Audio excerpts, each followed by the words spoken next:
आलम इस्लाम को जश्न बहारां और जश्न ईद मीलादुन्नबी सल्लल्लाहु तआला अलैहि वसल्लम मुबारक। बिस्मिल्लाहिर्रहमानिर्रहीम।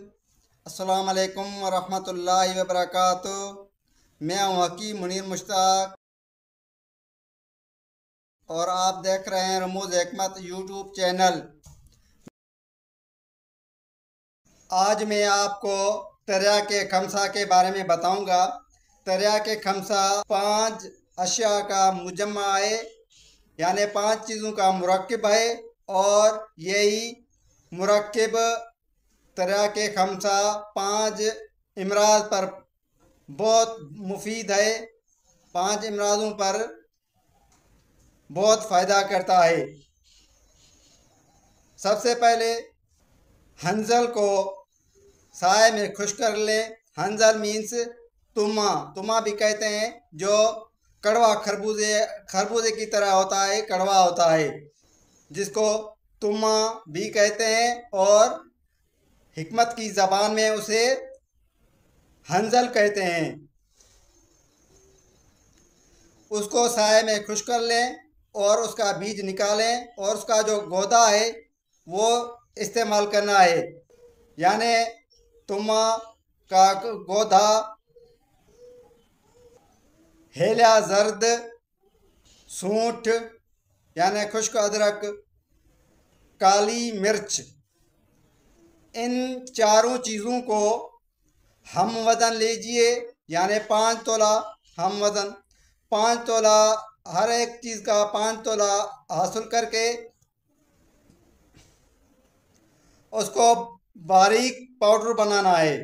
जितना बारीक पाउडर बनाएंगे उतना ही बेहतरीन बनेगा। अब करना क्या है कि हसब ज़रूरत शहद डालें, यानी शहद इतनी डालें कि ये आटे की तरह गूंद सके।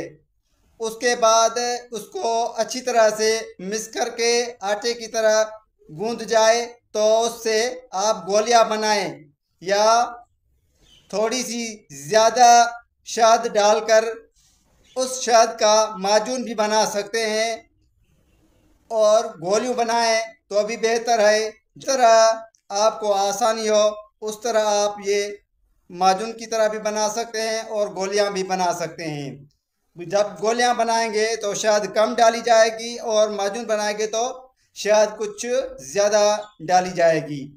अब चलते हैं इसके फ़वाइद की तरफ कि इनके फ़वाइद क्या है। नंबर 1, मोटापे में मुफीद है। नंबर 2 यानी दूसरा इसका फ़वाइद, दायमी कब्ज़ में मुफीद है। नंबर 3, गैस की शिकायत में मुफीद है। नंबर 4, जिस्मानी दर्द, किसी भी तरह से जिस्मानी दर्द हो उनमें मुफीद है। मिसाल के तौर पर एसाबी कमज़ोरी के वजह से दर्द हो, थकावट और सुस्ती हो, जोड़ों में दर्द हो, रीढ़ और बादी दर्द हो वगैरह में ये बहुत मुफीद है। भूख की कमी को दूर करता है, यानी खाया पिया हर चीज़ हज़म करता है। अगर तकलीफ़ नॉर्मल हो तो एक गोली सुबह, एक गोली दोपहर को और आखिर शाम को भी एक गोली लीजिए।